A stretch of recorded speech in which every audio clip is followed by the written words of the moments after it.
నమస్తే Telugu people, welcome to the final attempt.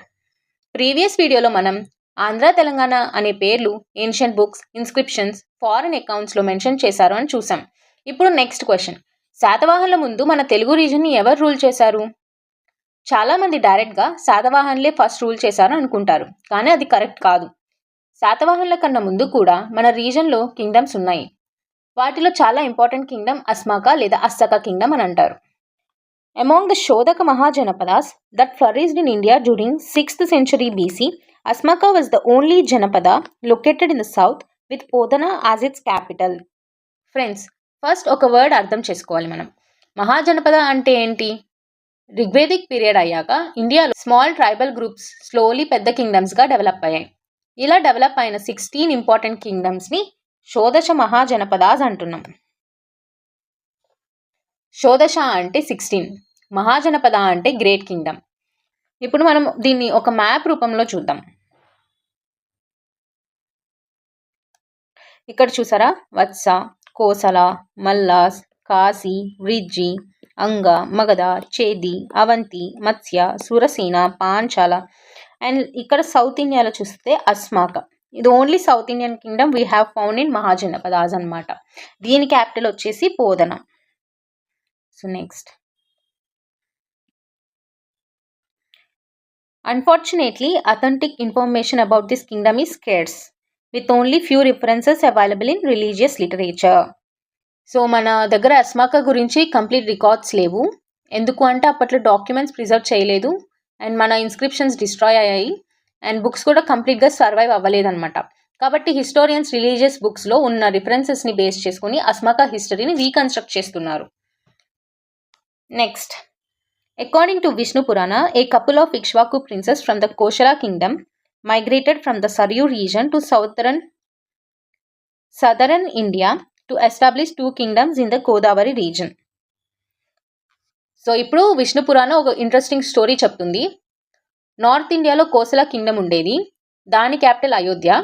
అక్కడ Ikshvaku dynasty rule చేస్తుంది. అదే డైనాసిటీలో శ్రీరాముడు కూడా పుట్టాడు అని పురాణాలు చెప్తున్నాయి. ఈ డైనాసిటీకి చెందిన 2 ప్రిన్సెస్ సరయు రివర్ ఏరియా నుంచి సౌత్ ఇండియాకి మైగ్రేట్ అయ్యారని విష్ణు పురాణ చెప్తుంది. ఆ ప్రిన్సెస్ ఎస్టాబ్లిష్ చేసిన కింగ్డమ్స్లో ఫస్ట్ కింగ్డమ్ అస్మాకా కింగ్డమ్ విత్ పోదన. దీన్నే మనం ఏకచక్రాపురం అంటాం. నవ్ దాన్ని బోధాన్ అని పిలుస్తారు. అది నిజామాబాద్ డిస్ట్రిక్ట్లో ఉంది, తెలంగాణ. సెకండ్ వచ్చేసి మూలక.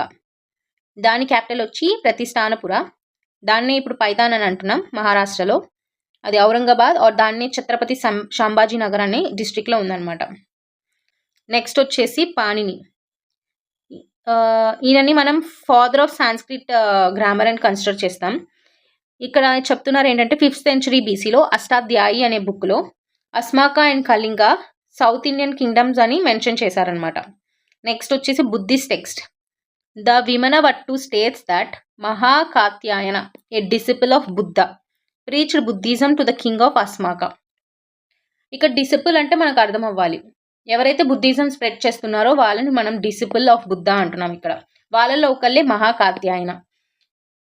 అస్మాకా కింగ్ దగ్గరికి వెళ్ళారు ఈయన మహాకాత్యాయన. అక్కడ బుద్ధిజం ట్రీట్ చేశాడు అని చెప్తున్నారు ఇక్కడ విమనవట్టు అనే టెక్స్ట్లో. నెక్స్ట్ వచ్చేసి సుత్తనిపత. ఇది ఇంకొక బుద్ధిస్ట్ టెక్స్ట్ అనమాట.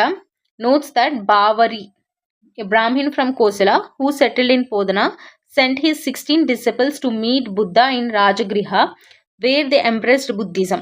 One of them, Pingya, returned to Podana and informed Bavari about Buddha, ultimately converting him to Buddhism. ఇక్కడ స్టోరీ. పోదనా సిటీలో బావరి అనే బ్రాహ్మణ్ టీచర్ ఉండేవాడు. ఆయన బుద్ధ గురించి విన్నారు. అప్పుడు తన 16 స్టూడెంట్స్ని రాజగృహాకి పంపిస్తాడు.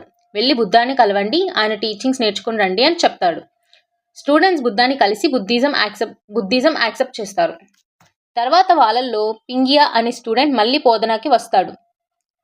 బావరికి బుద్ధ టీచింగ్స్ చెప్తాడు. ఫైనల్లీ బావరి కూడా బుద్ధిజం యాక్సెప్ట్ చేస్తాడు. ఇది అస్మాకాలో బుద్ధిజం స్ప్రెడ్ అయిన స్టోరీ అనమాట. నెక్స్ట్ వచ్చి చుల్ల కళింగ జాతక. mentions a battle in which the king of Asmaka defeated an invading king of Kalinga. జాతక స్టోరీస్ ప్రకారం ఒకసారి కళింగ కింగ్ అస్మాకా మీద అటాక్ చేశాడు, కానీ వార్లో అస్మాకా కింగ్ గెలిచాడు. సో మనం దీనివల్ల ఏం అర్థం చేసుకుంటామంటే అస్మాకా మిలిటరీ స్ట్రాంగ్ కింగ్డమ్ అని తెలుస్తుంది. Next, Jain literature also indicates that Asmaka was ruled by Rishabhanatha, the first Tirthankara, followed by his sons Gomatishvara and Bharata. The Jains believe that our country derives its name from Rishabhanada's son Bharata. They also claim that Brahmi, the daughter of Rishabhanada, invented the Brahmi script.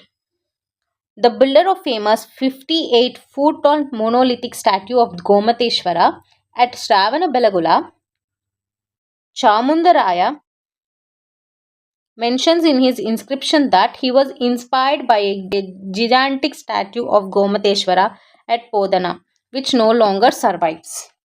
So ఇక్కడ ఏం చెప్తున్నారంటే friends, Jain religion ప్రకారం first Tirthankara రిషభనాథ అనమాట. ఆయనే మనం ఆదినాథ అని కూడా అంటాం. జైన్ బుక్స్ ప్రకారం ఆయన అస్మాకా రీజన్ని రూల్ చేశాడు అని బిలీవ్ చేస్తున్నారు. ఇది ఒక హిస్టారికల్ ప్రూఫ్ ఏం కాదు, జస్ట్ లైక్ జైన్ ట్రెడిషన్లో ఉన్న బిలీఫ్ అనమాట. జైన్స్కి ఇంకొక ఇంట్రెస్టింగ్ బిలీఫ్ చెప్తున్నారు ఇక్కడ. రిషభనాథ సన్ భారత, ఆయన పేరు మీదనే మన కంట్రీకి భారత అని పేరు వచ్చిందని వాళ్ళకి నమ్మకం అనమాట. అండ్ జైన్ ఇంకొక ట్రెడిషన్ ప్రకారం ఏంటంటే రిషభనాథ డాటర్ బ్రాహ్మి, అందుకే బ్రాహ్మీ స్క్రిప్ట్ని క్రియేట్ చేసిందని నమ్ముతారు. అగైన్ ఇది ఒక Jain belief, like historical fact అని యాక్సెప్ట్ చేయరనమాట. ఇంకొక ఇంపార్టెంట్ పాయింట్ ఏంటంటే కర్ణాటకలో ఫేమస్ శ్రావణబెలగొల గోమతేశ్వర స్టాట్యూ అందరికీ తెలుసు. జైన్ ఇన్స్క్రిప్షన్స్ ప్రకారం చాముందరయ పోదనాలో ఉన్న ఇంకొక జైంట్ గోమతేశ్వర స్టాట్యూని ఇన్స్పిరేషన్గా తీసుకొని కర్ణాటక స్టాట్యూ బిల్డ్ చేశాడని మెన్షన్ చేశారనమాట ఇక్కడ. కానీ ఆ పోదన ఒక స్టాట్యూ ఏదైతే ఉందో అది ఇప్పుడు సర్వైవ్ అవ్వలేదు. ఫ్రెండ్స్, ఇప్పటి వరకు మనం అస్మాకా కింగ్డమ్ గురించి చూసాం కదా. కానీ ఇంకొక క్వశ్చన్, అస్మాకా కింగ్డమ్ ఇండిపెండెంట్గా చాలా ఇయర్స్ రూల్ చేసిందా అంటే లేదు. నార్త్ ఇండియాలో ఒక పవర్ఫుల్ కింగ్ పవర్లోకి వచ్చాడనమాట. ఆయన సౌత్ ఇండియాని కాంక్వర్ చేయాలని డిసైడ్ చేశాడు. ఆ కింగ్ ఎవరో తెలుసా? మహాపద్మనంద. ఇప్పుడు నందా ఎంపైర్ మన తెలుగు రీజన్ మీద ఎలా కంట్రోల్ చేసిందో చూద్దాం. మగధ కింగ్డమ్ గురించి మీరు ఆల్రెడీ ఏన్షియంట్ హిస్టరీలో చదువుంటారు కదా. Let's see. Historical evidence indicates that Mahapadmananda, the emperor of Magadha, conquered Asmaka around 350 BC and merged it into the Magadha Empire. The Asmaka kingdom primarily included the Nizamabad region, originally called Ninduru and Induru. Magadha kingdom గురించి మీరు already ancient హిస్టరీలో చదువుంటారు. Magadha first Bimbisara Ajatashatru టైంలో powerful అయింది. తర్వాత Nanda dynasty వచ్చిందని తెలుసు. ఆ డైనస్టీలో greatest ruler Mahapadmananda. ఆయన ఒక గోల్ పెట్టుకున్నాడు, నార్త్ ఇండియా మాత్రమే కాదు సౌత్ ఇండియాని కూడా తన ఎంపైర్లో కలుపుకోవాలి అని. అప్రాక్సిమేట్లీ 350 BCలో అస్మాకా కింగ్డమ్ మీద అటాక్ చేసి గెలిచాడు. అప్పటి నుండి అస్మాకా ఇండిపెండెంట్ కింగ్డమ్గా ఓడిపోయిందనమాట. అది మగధ ఎంపైర్లో మర్జ్ అయింది. ఇప్పుడు అస్మాకా కింగ్డమ్ ఎగ్జాక్ట్ లొకేషన్ ఏంటి? ప్రజెంట్ తెలంగాణలో నిజామాబాద్ డిస్ట్రిక్ట్. దీనికి ఓల్డ్ నేమ్స్ ఏంటంటే నిండూరు, ఇండూరు. తర్వాత నిజామాబాద్ అనే పేరు వచ్చింది. అస్మాకా కింగ్డమ్ మహారాష్ట్రలో ఉన్న నాందేడ్ వరకు ఎక్స్టెండ్ అయింది. అంటే ప్రెసెంట్ తెలంగాణ, మహారాష్ట్ర కొంత ఏరియా కలిపి అస్మాకా కింగ్డమ్ అనమాట.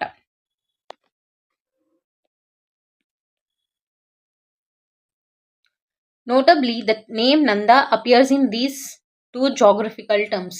సో బుక్ ఇక్కడ ఒక ఇంట్రెస్టింగ్ అబ్జర్వేషన్ చెప్తుందనమాట. నిజామాబాద్ పక్కన నాందేడ్ అనే ప్లేస్ ఉంది. కొంతమంది హిస్టారియన్స్ ఈ నేమ్స్కి నందా డైనాసిటీ ఇన్ఫ్లుయెన్స్ ఉండొచ్చని చెప్తున్నారు.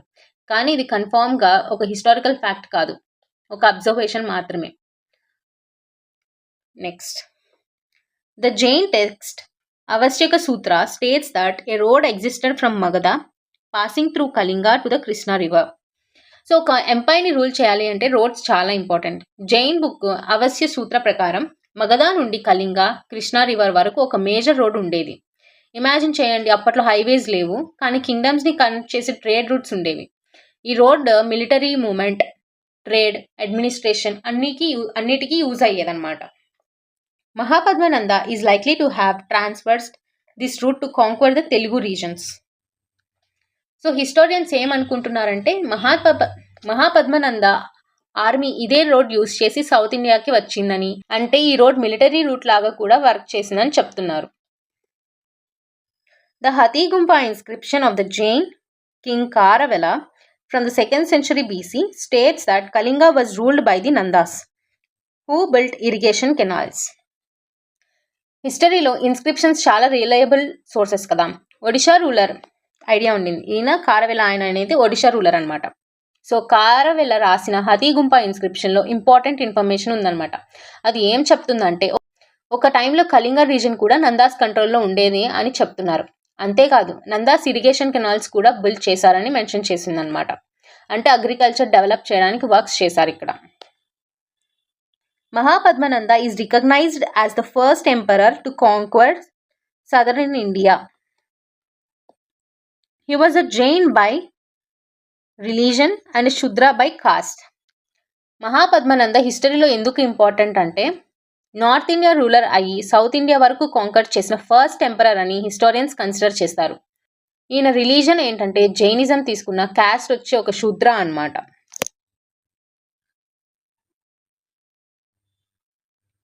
నెక్స్ట్ ఫ్రెండ్స్, నందా ఎంపైర్ చాలా పవర్ఫుల్గా ఉండిందని చూసాం, కానీ హిస్టరీలో పర్మనెంట్గా ఎవరు rule చేయలేరన్నమాట.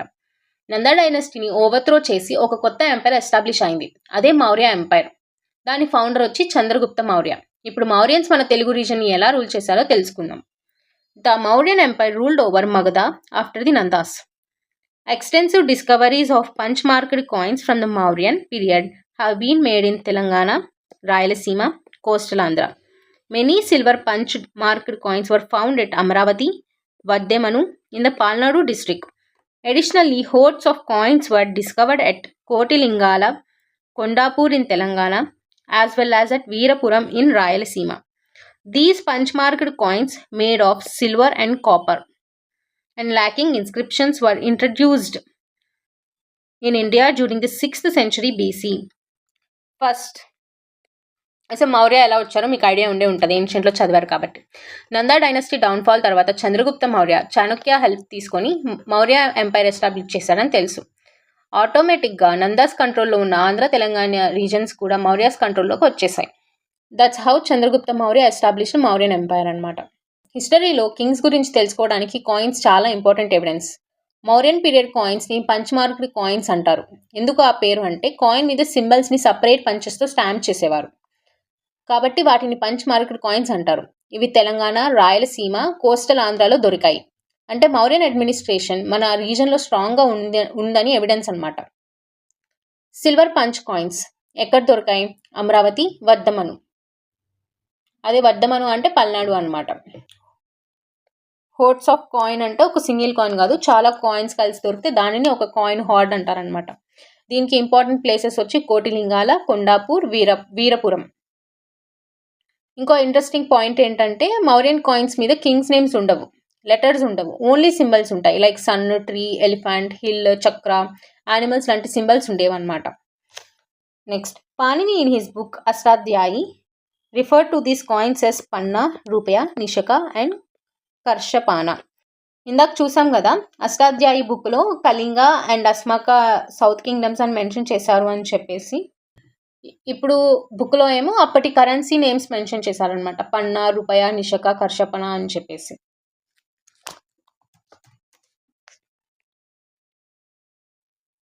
Next, in addition to punch marked coins, northern black polished ware from the Mauryan period has also been found in Andhra and Telangana.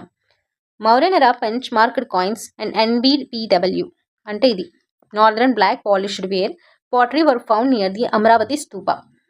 The 13th major rock edit of King Ashoka mentions the Telugu region as a part of his Rajavishaya. The areas directly controlled by Mauryan empires were known as Rajavishaya. So ఇక్కడ చూద్దాం. హిస్టరీలో coins మాత్రమే evidence కాదు కదా, ఆర్కియాలజిస్ట్కి pottery కూడా చాలా important. Mauryan పీరియడ్లో ఒక స్పెషల్ పాటరీ యూజ్ చేసేవారు, దానిని నార్దర్న్ బ్లాక్ పాలిష్డ్ వేర్ అంటారు. దాన్ని షార్ట్గా మనం NBPW అని పిలుచుకుంటున్నాం. So northern black polished ware imagine చేసుకుందాం. ఇప్పుడు ఒక నార్మల్ మట్కా కాదనమాట, ఇది ఒక బ్లాక్ కలర్లో ఉంటుంది, అందుకని అది నార్దర్న్ బ్లాక్ అని అంటున్నాం. సర్ఫేస్ ఒక మిర్రర్ లాగా షైన్ చేస్తుంది అనమాట, చాలా హై క్వాలిటీ ఫినిషింగ్ ఉంటుంది. ఈ పాటరీ ఆంధ్ర తెలంగాణలో దొరికింది. అంటే మౌర్యన్ కల్చర్ మన రీజన్కి రీచ్ అయిందన్న ఒక ఎవిడెన్స్ అనమాట. అమరావతి అంటే మనకి బుద్ధిజం గుర్తొస్తుంది, కానీ అమరావతికి మౌర్యన్ కనెక్షన్ కూడా ఉంది. అమరావతి స్తూపా దగ్గర పంచమార్కర్ కాయిన్స్ అండ్ బీపీ పవర్టరీ 2 దొరికాయి. దీనివల్ల మౌర్యన్ ఇన్ఫ్లుయెన్స్ అమరావతి వరకు వచ్చిందని కన్ఫర్మ్ అయిందనమాట. The 13th major rock addict, ఇదొక అశోకన్ ఇన్స్క్రిప్షన్లో చాలా ఇంపార్టెంట్ అనమాట. అశోక తన ఎంపైర్ గురించి రాక్స్ మీద ఇన్స్క్రిప్షన్స్లో రాశాడు అని తెలిసిందే. వాటిలో 13th మేజర్ రాక్ ఎడిక్ట్ అనమాట, చాలా లార్జెస్ట్ ఇన్స్క్రిప్షన్ అనమాట ఇది. దాంట్లో తెలుగు రీజన్ మన ఎంపైర్లో పార్ట్ అని ఇండైరెక్ట్గా తెలుస్తుంది. సో రాజవిషయ అంటే సింపుల్గా చెప్పాలి అంటే కింగ్ డైరెక్ట్గా రూల్ చేసే టెరిటరీ. ఫర్ ఎగ్జాంపుల్ చూడండి, మన ఇండియాలో సెంట్రల్ గవర్నమెంట్ డైరెక్ట్గా రూల్ చేసే యూనియన్ టెరిటరీస్ ఉంటాయి. అలాంటి కాన్సెప్ట్లో అప్పట్లో రాజవిషయ అనమాట. అంటే రాజవిషయ అంటే డైరెక్ట్లీ రూల్డ్ ఏరియా అని చెప్పొచ్చు. ఎంపైర్ చాలా పెద్దగా ఉంటే ప్రతి ప్లేస్కి కింగ్ వెళ్ళలేడు కదా, కాబట్టి ఎంపైర్ని డివిజన్స్గా డివైడ్ చేస్తారు. కింగ్ డైరెక్ట్గా కంట్రోల్ చేసే రీజన్స్ని రాజవిషయ అంటారు. ఇక్కడ వరకు అర్థమైందని అనుకుంటున్నాను నేను. కుమారాస్ అంటే princes were appointed governors of Suvarnagiri, Jonnagiri or Erragudi in Kurnool అని చెప్తాం.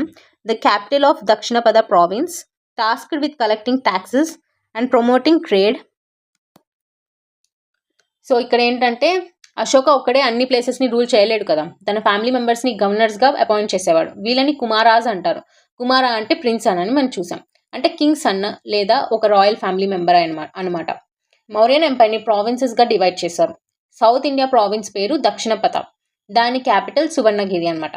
హిస్టోరియన్స్ ప్రకారం ప్రెజెంట్ దాన్ని జొన్నగిరి, ఎర్రగుడి అని అంటారు. ఇది కర్నూలు డిస్టిక్లో ఉందన్నమాట. ఇమాజిన్ చేసుకోండి, అశోక పాటలీపుత్రలో ఉన్నాడు. సౌత్ ఇండియాని డైలీ మానిటర్ చేయడం కష్టం ఆయనకి.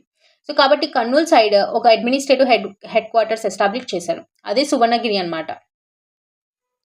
మరి governors collected taxes and promoted trade అన్నాడు. అంటే గవర్నర్స్ వర్క్ ఏంటి, ఓన్లీ రూలింగ్ కాదు, వాళ్ళ రెస్పాన్సిబిలిటీస్ లైక్ ట్యాక్స్ కలెక్ట్ చేయడం, రోడ్స్ మెయింటైన్ చేయడం, ట్రేడ్ మెయింటైన్ చేయడం and law and order maintain చేయడం, ఎంపరర్ ఆర్డర్స్ ఇంప్లిమెంట్ చేయడం, ఇవన్నీ చేస్తారనమాట. Next, inscriptions from Ashoka have been discovered in the village of Erragudi and Rajula Mandagiri in Kurnool district. So మన ఆంధ్రప్రదేశ్లో అశోకన్ ఇన్స్క్రిప్షన్స్ ఎక్కడ దొరికాయి అంటే 2 ఇంపార్టెంట్ ప్లేసెస్ అనమాట, ఎర్రగుడి అండ్ రాజుల మందాగిరి అనమాట. ఇది కర్నూలు డిస్ట్రిక్ట్లో ఉందన్నమాట. ఇది ఒక ఏపీఎస్సీలో చాలా రిపీటెడ్ క్వశ్చన్, ఇది మనం నోట్ చేసుకోవాలి ఇది. And a fragment of Ashoka's inscription was also found at Amaravati. So complete inscriptions కాదు, ఒక స్మాల్ బ్రోకెన్ పీసెస్, దాన్ని ఫ్రాగ్మెంట్ అంటారనమాట దాన్ని. అది అమరావతిలో కూడా దొరికిందంట. దీనివల్ల Ashoka influence Krishna river region వరకు ఉందని తెలుస్తుంది ఇక్కడ. And a 2nd century Buddhist inscription at Salihundam refers to Ashoka as Dharmaraja Ashoka. Salihundam Buddhist site గురించి వింటుంటాం. సలిహుండం బుద్ధిస్ట్ సైట్ అనమాట. అక్కడ దొరికిన ఇన్స్క్రిప్షన్ అశోకాని ధర్మరాజ అశోక అని పిలుస్తుంది. ఎందుకు అంటే కళింగ వార్ తర్వాత అశోక వైలెన్స్ని వదిలేసి బుద్ధిజం యాక్సెప్ట్ చేసింది కదా, ధర్మాన్ని స్ప్రెడ్ చేశారు. కాబట్టి బుద్ధిస్ట్ ఆయనని ధర్మరాజా అని రెస్పెక్ట్తో పిలిచారనమాట. నెక్స్ట్,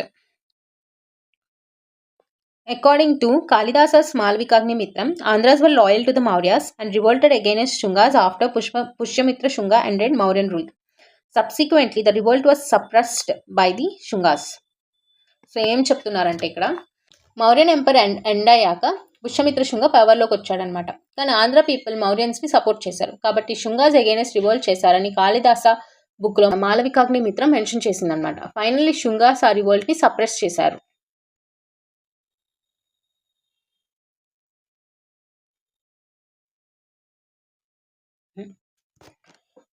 మౌర్య ఎంపైర్ ఎండ్ అయ్యాక పుష్యమిత్ర శుంగ పవర్లోకి వచ్చారనమాట, లైక్ రిలేటెడ్ టు శుంగా డైనాసిటీ. కానీ ఆంధ్ర పీపుల్ ఏంటి, ఫస్ట్ నుంచి మౌర్యస్కే సపోర్ట్ కాబట్టి వాళ్ళు మౌర్యన్స్కి సపోర్ట్ చేశారు. అండ్ వీళ్ళు శుంగాస్కి అగైనెస్ట్గా రివోల్ట్ చేశారు. ఇదంతా ఏంటంటే కాళిదాస బుక్ అయిన మాళవికాగ్నిమిత్రంలో మెన్షన్ చేశారు. కానీ ఫైనల్గా శుంగాస్ ఆ రివోల్ట్ని సప్రెస్ చేశారు అని చెప్తున్నారనమాట. The Brihat Kathakosha written by Harisena and Parishishta Parvan written by Jain poet Hemachandra mentioned that Chandragupta Maurya visited Shravana-Belagula in Karnataka to perform Sallekana. So Chandragupta Maurya ఏంటంటే తన థ్రోన్ని వదిలేసి జైన్ మాంక్ అయిన భద్రబాహుని ఫాలో చేసి కర్ణాటకలో ఉన్న శ్రావణ బెలగాలకి వెళ్ళిపోయాడనమాట. అక్కడ జైన్ ట్రెడిషన్ ప్రకారం సల్లేఖన పర్ఫామ్ చేశాడు. సల్లేఖన అంటే ఇది సూసైడ్ ఏం కాదు, జైన్ రిలీజన్లో ఒక స్పిరిచువల్ ప్రాక్టీస్ అనమాట. లైఫ్ ఎండింగ్లో ఫుడ్ అండ్ వాటర్ గ్రాడ్యువల్గా రెడ్యూస్ చేస్తూ పీస్ఫుల్గా బాడీని లివ్ చేయడం. దీనిని సల్లేఖన లేదా సంతార అని కూడా అంటాం. So the Jain practice this form of fasting known as Sallekhana or Santhara, where they abstain from food and drink to prepare for death. This information indicates that South India, including Karnataka, was integral to the Mauryan Empire. Next, Lama Tarnath, a Tibetan Buddhist who visited India in the 17th century, noted that Mauryan Empire Bindusara had conquered the region between the two seas. Authentic archaeological and literary evidence suggests that all Telugu regions were part of the Mauryan Empire. So Ashoka father అనమాట బిందుసారా అంటే. Tibetan Buddhist scholar అయిన Lama Taranath ప్రకారం Bindusara east sea like bay of Bengal, east sea అంటే bay of Bengal నుండి west see Arabian sea మధ్య ఉన్న south India రీజన్ని canker చేశాడు అని మెన్షన్ చేశారంట. అంటే తెలుగు రీజన్స్ కూడా మౌర్యన్ ఎంపైర్లో పార్ట్ అని అర్థం అనమాట. సో దీని మొత్తం కంక్లూజన్ చూసుకుంటే, సో మౌర్యన్ రూల్ మన ఆంధ్ర తెలంగాణ రీజన్లో చాలా ఇంపార్టెంట్ ఫేజ్ అనమాట. ఎందుకంటే మన దగ్గర మౌర్యన్ రూల్ని ప్రూవ్ చేయడానికి punch marked coins, north black polished ware and Ashokan inscriptions, అమరావతిలో ఇన్స్క్రిప్షన్ ఫ్రాగ్మెంటెడ్గా దొరికిందని చూసాం. అండ్ సల్లిహుండం ఇన్స్క్రిప్షన్ అనమాట, అది చూసాం. అండ్ ఆ సల్లిహుండం ఇన్స్క్రిప్షన్ని మనం ధర్మరాజా అని అన్నారని చూసాం. And Kalidasa, Jain text, Tibetan sources అన్ని మౌర్య ఇన్ఫ్లుయెన్స్ని సపోర్ట్ చేస్తున్నాయి అనమాట. కాబట్టి literary sources, inscriptions, coins, archaeological అన్నీ కలిపి చూస్తే ఆంధ్ర తెలంగాణ రీజన్స్ మౌర్య ఎంపైర్లో ఒక ఇంపార్టెంట్ పార్ట్ అని క్లియర్గా అర్థమవుతుంది అనమాట.